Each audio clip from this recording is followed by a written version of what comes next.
Okay guys, we're here for another video. In this video I'm going to go a little bit more into detail than I have in the last few. If you're looking for some of the basics, you can check out the other two that I've done. This one here is going to be about vocations though. So, as I said in my other video, there are three main vocations. There are I Mage, built my shop and I'd Starter, be put out if we are not safe Mage, even here. Strider, Have your and pick. Fighter. Come again. Now, those you get at the very beginning when you wake up after the initial cutscene, you get to choose those. Now, the other six that are available to you come on later. After you reach level 10, you can switch to any of these. The only other thing you have to do is either go to Bitter Black Isle and talk to Ulra, or get the Grand Soren. To get the Grand Soren, the man you're going to talk to is this one here at the end. He's the I one I'm built going to my use shop and to I'd be put out. Have explain your these a little pick. bit Any more. you like. If you go down to Change Vocation, as you can see, I've already bought some of them. I haven't bought a few just because I haven't needed to.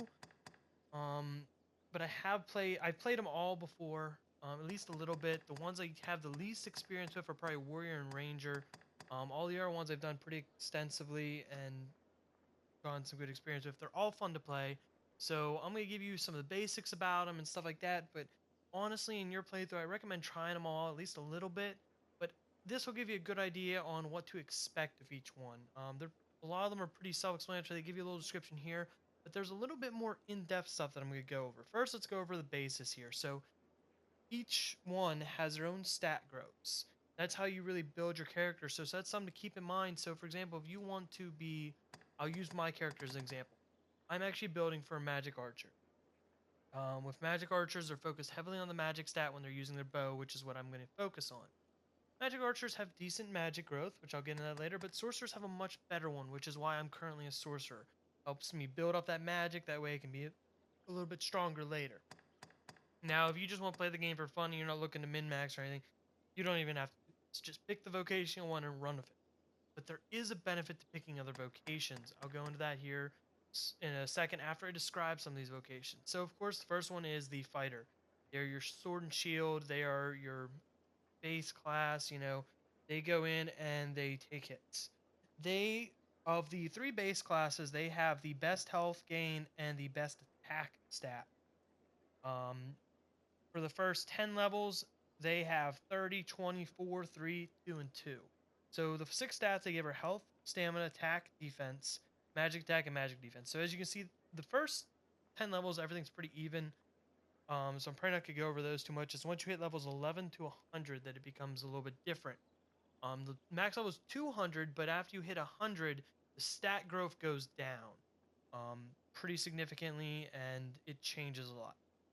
So between levels 11 and 100, though, fighters have the second highest health stat growth, and they actually have the highest physical defense growth.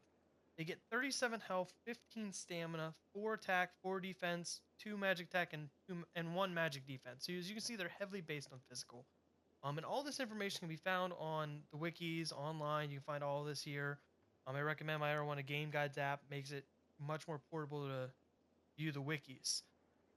They have a lot of interesting sword fighting techniques, but they're mainly meant to basically take your hits, attract attention, deal with enemies. They're not as good as climbing as some of the other classes, but they can still easily do it because they're a physical based class, so there's nothing holding them back in that regard. Um, Next, we have the Strider. The Strider is a very well balanced class.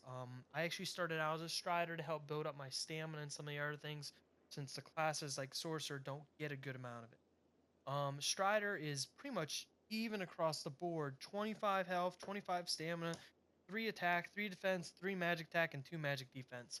They're pretty average across the board, but that's what makes them very versatile. They get daggers and bows, so they actually have access to range physical attacks. Their bow is actually, it's considered a short bow, um, and they are great for climbing. They're actually one of the best classes for climbing because they get a good stamina, but they also get a good amount of physical abilities that help them climb. Daggers are one of the best weapons for climbing, actually. There's only one thing a little bit better, in my opinion, and I'll get to that one later because it ties to the assassin. But they are versatile. These ones are really good to start out if you don't know what you want to do yet, but you want to keep it variable because they can switch to any class later on. You get to mages. Mages have a very unique spot in this list because they are the only class that has access to healing spells. Other than mages, if you want to heal, you're using items or equipment that can do it, stuff like that. You're not getting any other healing. So these guys are important to have in your team. My main pawn is a mage because I'm very picky about what mage skills they have, so it's easier for me to just make one. But they only get one primary weapon, that's a staff. But they are great. They're great for buffing, support, spell casting. They exploit elemental weaknesses, as it says. They're a pretty easy to use class, and they're great to always have a pawn that does mage. Your warrior is your physical powerhouse. They get the highest. Well, actually, let's go back to mage here. Mage gets 21 health, so not too bad, but their stamina is only a 10. They have a really low stamina. 2 attack and 1 defense. So as you can see, they're not focused physically at all. However, their magic attack and magic defense are 4 and 4. So as you can see, self-explanatory, they're going high magic. Warrior, on the other hand, is physically based, but even more so than a fighter, they're meant for damage output. They have the highest HP growth at 40. However, they tie the mage in the lowest at 10 for stamina. I don't know why. You would think the warrior would want more stamina, but they're meant to basically go in and they swing slowly. Their weapons are really cumbersome, but they can do a lot of damage, and they got some interesting skills that can really hurt a lot. Um, they also have the second highest attack stat, going in at a 5, a 3 for their defense, and then same as the warrior, 2 and 1 for magic. You're not really going to use magic as a warrior, so you don't need it. Go down to ranger. Ranger is probably the one I have the least experience with personally, but it's pretty close to the strider. I've done it a little bit. The only difference with them is they're more focused on their bow. They actually use longbow, which is, of course, longer range. And they have some deadly attacks with that longbow. With this longbow, they can do a lot of damage, but they can still climb like a strider. However, they benefit from the highest stamina growth. They get 30 stamina and only 21 health. But that 30 stamina means they get a lot of that, and they have a good physical too. They get 4 physical attack and 2 defense, 3 magic attack, and 2 magic defense. So really, they're pretty well varied too, but unlike the Strider, they're a little more focused on the offense on this one. Then we go down to Sorcerer. This is the one I'm playing right now. They use the Arch Staff. So with that, all their spells are super long, but they're extremely dangerous, extremely deadly. If you've watched my other videos, you've seen a little bit of it. They have probably the lowest HP. They actually do have the lowest HP. 16 health. They also get 15 stamina, so while not the lowest, it's still mediocre. Attack's only 2, defense is 1, but where they make up for it is they have the highest magic attack and magic defense at 5 and 5. So I'm playing them as, I start off as a strider to build up my other stats, my defense, my stamina, and stuff like that, because they really suffer in those regards. But I'm going sorcerer now to make up that magic difference. Next, we're going to go down to the hybrid vocations. So these ones are not available to your pawn. They're only available to you. Your pawn can choose any of the R6, but these ones are only for you. And they come with some interesting combinations. I played these the most. My first character was an assassin. Second one was a magic archer. This one's going to be a magic archer. And then my third one was a mystic knight. I've actually made 4 characters and gotten them, beat the entire game, Bitter Black Isle, and gone through. This is the only character that has not made it that far, but it will here soon. Let's start with the Mystic Knight. The Mystic Knight has the access to both swords and maces, and wield a staff, and then also their secondary weapon is a magic shield. They're the only ones that get the magic shield, and they're the only ones that get the mace. They are very versatile. They're, again, a physical-based class for the most part when it comes to defense, but they buff it with magic, and they can make a nasty magic user if you really build them that way. Again, their stats are pretty average across the board, though. They get 38 health, 20 stamina, 2 attack, 3 defense, 3 magic attack, and 3 magic defense. So if you want to build these for a physical build, your best bet's to buff it with a little bit of warrior or something like that. But they have pretty good defenses, and that magic shield is meant for riposting, parrying, and you can do a lot of damage with that. Not only that, they have some interesting skills. They have a skill known as the Great Cannon. It's interesting as then it's one of the few skills that does both magic and physical damage in a pretty good respect. And combined with some of its other ones, this class can really set up some interesting combos and do a lot of damage. So it's something to check out if you're looking for a basically someone to wade into combat but still use magic. Because all the other magic users, you're going to want to stay in the back. You don't want to be right up in their face. This one, you take the fight to them. They're also the only class that can buff everybody with one spell. So Sorcerer and Mage can buff people. They can give them fire, holy, stuff like that. But they can only do one person at a time. Mystic Knight can do all the party. It's a stronger enchantment too, but it just lasts a little bit less time. Next, we're going to go to the Assassin. Assassin is very varied in weapon choice. They have daggers, swords, shield, and bow. They are your physical glass cannon. They will do tons of physical damage. They have a 22 health, 27 stamina, but they get 6 attack. That is the highest attack stat of any of them, and also the highest stat in general. But they only get 2 defense, 2 magic attack, and 1 magic defense. So they are not going to take hits very well. So if you want to be able to a little beefier, maybe start off with something else. But if you want to just go glass cannon and kill them before you kill you, straight assassin. I did that in my first playthrough. I got to like 10 and I just ran assassin. I was able to take down certain enemies in matters of seconds if I could climb them and get to their weak point. But I had a very hard time with taking hits. But the assassin is probably, in my opinion, the most dangerous when it comes to climbing. Not only do they have access to daggers, which, like I said, are extremely good for climbing, 100 kisses is the way to go. They also have the sword, which all the other classes that use a sword, Mystic Knight, Fighter, it's okay. Assassin gets something called Gouge.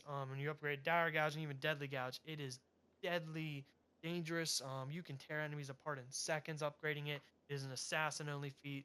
If you want to climb enemies and you want to deal a lot of damage, Assassin might be the way to go for you. Like I said, though, they are pure physical. And not only that, I liked Assassin because I had access to the bow as well. I don't know. I've never really used a shield on the Assassin just because they're not meant to take hits. Now, if you build differently, you probably could. I was built for offense, so shield wasn't my thing. It was sword and bow. Magic Archer. Magic Archer is one of those. It's probably my favorite. Just because of how it interacts on Bitter Black Isle. Makes Bitter Black Isle much easier with some of the things. But Magic Archer is unique as in you get daggers and staff, so climbing is not an issue for this class. However, I tend to stick to the range of that magic bow because that magic bow is dangerous. All the bow spells, all the arrows you shoot are tied to an element, and it's pure magic damage. The Magic Archer also has the ability to. Only one enemy has ever given me a problem with Magic Archer. It is the Metal Golem, because magic attacks can't hurt it, and you can't use climbing as an effective means. So daggers don't become as useless. There's always at least one metal that gives you a problem. If you play the game, you'll see that. Other than that, Magic Archers will tear anything to shreds if you give them, the right skill. The reason for this is Magic Archers have a skill that it's kind of broken, in a way. Unless they patched it with this game, which as far as I know, they have not. There is a ability called Magic Rebalancer. I believe it's called. I don't have it right now, otherwise I'd look it up. But basically what it does is it allows you to buff your magic. So normally there's items you can stack to do this. They let you stack up to 4 times, and normally that gives you about like 100 and something bonus damage. Or basically over doubles your magic because it stacks of itself. Magic archers can do that with a skill. So you just sit there and you buff that up. You've over doubled your magic, and now you can just pump out tons of damage. It's probably the magic archer's biggest thing. And then on Bitter Black Isle, all close quarters, they have a skill called Ricocheter. Arrows bounce on and off walls. That thing will clear an entire dungeon in seconds. Out in Grancis, the Ricocheter is not as useful, but that magic buff is still dangerous as can be. Plus, I like being able to climb when I need to. This was probably one of my favorite classes for that reason. Now, all these classes, they're pretty self-explanatory. Something that doesn't explain well into the game is we go under Sorcerer here, and we're going to use this as an example. Have your pick. So, when you're... Have your pick. In order to unlock Vocations, you actually have to spend Discipline. Discipline is gained it's gained like experience, but they're 2 separate values. So discipline is actually a percentage of the experience you gain. Every time you gain experience, you gain a percentage of discipline.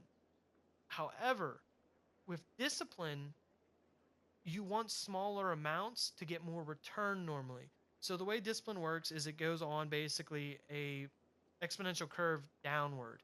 So when you're getting very low amounts, you're getting a majority of that in discipline points too. So say, I think at like under 100, you get like 80% discipline growth. So that means you're getting much more bang for your buck. It's going to take a while, but you're getting a lot. So it's really good if you want to rank up a vocation, but don't want to level. So for example, I'll give you an example of something I did. When I was running, I ran a fighter for 5 ranks to get a specific ability. Those 5 ranks, I didn't want levels in fighter. So what I did is I went up and I ground goblins. I grinded them for a while, and that gave me vocation ranks by getting discipline. It also gave me access to different skills, but it didn't give me many levels. So that's something to keep in mind. So the way it basically works, I'm looking here. So basically, if you're 100 or less experience gain, you get 40 to 30%. That's how many experience points you get converted to discipline points. If you're between 100 and 250 experience, it's only 30 to 25%. 250 is 750, or 25 to 100. 750 to 1,000, 10 to 8. And then if you go over 1,000, you're diminishing returns from either 8% down to even just 1%. So you can see you don't want bigger enemies necessarily. They still work, but they're not as efficient if you're trying to specifically level up vocations. A great place is Conqueror Sanctuary, running around there from Devil's Fire Grove. Tons of hobgoblins. I found that the best thing to do is like 300 is a sweet spot. Hobgoblins give you around 300 experience depending on your party. Great to do that with. Now, this all sounds like, why would you want to do this? Why would you want to play another class if you're not building for it? There's a reason for it. So I'm going to use Fighter as an example. Have your pick. The reason I took Fighter to rank 5 was for a specific skill.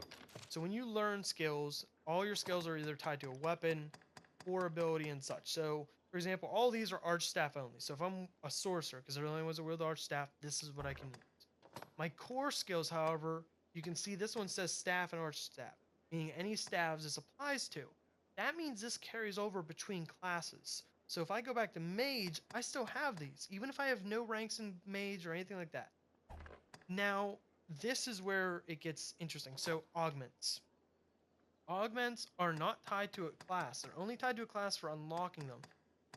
However, once you get them, you can equip them on any class. You don't lose them. This is very good. So when I did Fighter, have your pick. I wanted to get a specific augment called Sinew. Sinew is given at Fighter Vocation rank 5. What it does lets you carry additional weight. Not super important, but I like it. It's very useful to me. I almost always have it. But now we're going to look at why this is really important. So if I'm building for a magic build, Magic Archer.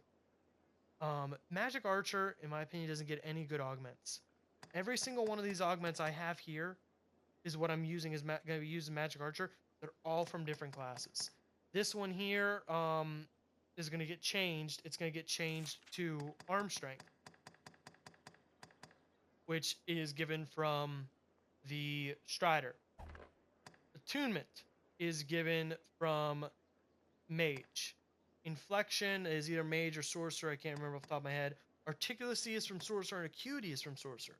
Now, the reason you'd want to do this is so Acuity and Attunement, for example, augment my magic. That means they increase it. Acuity does it by 20%. This Attunement does it by 10%. So I'm getting about a 33 because, again, they compound, something like that, percent increase just from 2 of these boons. Makes my magic a lot more potent. So it's good to carry these over. So when you're building your character, here's a good example for physical build. Because these are ones you're going to want if you're going magic build. But physical build, there are Clout and Vehemence. They're given from high ranks in Warrior and Fighter. But if you're playing Assassin, you want those. So you're going to want to rank up Vocation in that. And that's where you're probably going to want to grind. That's where you're going to want to grind those discipline points. That's where you're going to want to get the, without getting levels, because that can screw up your build if you're going for something like that. If you're not, you're still going to want to rank up those vocations, going to make you much more efficient. And then there's also one that I'm going to tell you guys about that is really nice early in game. So, Sorcerer and Warrior take 1,000 discipline points to unlock. They both have access to a skill. Have your pick. Any you like. I'll show you it right here. A augment that reduces damage. So, okay, Bastion was right at the top here. Bastion is given at first vocation rank. So as soon as you unlock the warrior, you can get this for 900 discipline points, basically reducing your damage by a decent amount. It's actually very useful in the beginning of the game. Later on, I normally get rid of it because I've got better gear, I'm more, got more health and stuff like that. But in the beginning of the game, where certain enemies, if you run into you, that can really wreck your day if you go where you're not supposed to, especially if you're new to the game, Bastion is great, and so is Awareness, which is given the same way, but by Sorcerer. So just keeping these in mind, all these things have been unlocked by all these classes. I have access to all these at any time. It's something to keep in mind. The game doesn't really tell you a lot of this. It probably does, but it's not fed to you. So these are things to keep in mind as you're building your What will it class, be you're building today? this. Look up what augments you want to get. I can tell you some of the good ones. Like I said, Bastion and Awareness are real easy to get. Sinew from the Fighter. There's Leg Strength from the Strider, which does similar to what Sinew does, but basically just treats you one class level lighter. There is, of course, on the Sorcerer, there's ones that increase your magic, you're diminishing your casting time. There are ones on Mage that increase your magic, half the damage you take from while you're casting spells, or is one of those, I believe. So these are things that, while they might not pretend, you might not want to be that class. I don't want to be Mage, and I don't want to be Sorcerer by the end, but I want those abilities. So it's something to keep in mind as you're doing this. That some of these classes, trying them out, getting their vocation ranks up, might unlock some interesting things. Something else to keep in mind is if your class, for example, Strider gets dagger skills. Some of the dagger skills are unique, like Master Thief, and like I said, Assassin's Dire Gouge for the sword. But some of them aren't. For example, 100 Kisses is transferred between every single dagger user. So if you level up the Strider and you get the upgraded version of 100 Kisses, and then switch over to Assassin, even though your Assassin technically can't learn that skill yet, you don't lose it. You actually have it already. So it's something to keep in mind when you're switching between those classes. Now, this is all a little bit more, so it takes a little bit of a learning to figure out what you want to do. I do recommend looking up, figuring out which classes have certain What will it things. be today? But Have your it's pick. all Come some again. that the game doesn't really tell you, so I want to go This over a little inn bit can serve as the hub and of our give you a little bit journeys. of a heads up. So I hope you guys found this a little interesting. If you like stuff like this, let me know if there's anything else you want me to explain. If you feel I left anything out, put a comment down below. I'll explain it. If I feel it's something that needs another video, I'll do another video even.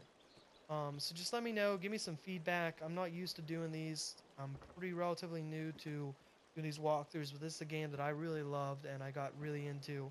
So I wanted to kind of share my knowledge with everybody. Soaked to the bone. Thanks for tuning in. Thanks for listening, guys. So I'll see you next time.